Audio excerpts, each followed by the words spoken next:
सातारा जिल्ह्यातून पोटापाण्यासाठी आलेला 80च्या दशकात ठाण्यात रिक्षा चालवणारा हा तरुण पुढे महाराष्ट्राच्या सत्तेचं स्टेअरिंग हातात घेईल असं कुणालाही वाटलं नव्हतं. या तरुणाला खरी दिशा मिळाली ती धर्मवीर आनंद दिघे साहेबांच्या सानिध्यात. बाळासाहेबांचा 80% समाजकारण आणि 20% राजकारण हा पवित्र मंत्र त्यांनी एक सच्चा शिवसैनिक म्हणून आत्मसात केला. शिवसेनेचे शाखा प्रमुख ते ठाणे महापालिकेचे नगरसेवक, प्रत्येक जबाबदारी त्यांनी प्रामाणिकपणे पार पाडली. संकटात सापडलेल्या लोकांसाठी धावून जाण्याचा जो दिघे पॅटर्न होता तो शिंदे साहेबांनी आयुष्यभर जपला.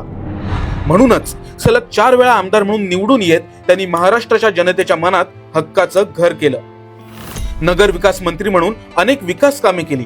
Thane cluster, coastal road, metro विस्तार, समृद्धी महामार्गासारखे महत्वाकांक्षी प्रकल्प मार्गी लावून महाराष्ट्राचे इन्फ्रामॅन झाले आणि याच निष्ठेच्या संघर्षाच्या जोरावर ते राज्याच्या सर्वोच्च पदी विराजमान झाले. शेतकरी, कष्टकरी, लाडकी बहीण आणि तरुणांच्या हिताचे क्रांतिकारी निर्णय घेतले. म्हणूनच जनता त्यांना डेडिकेटेड टू कॉमन मॅन म्हणते.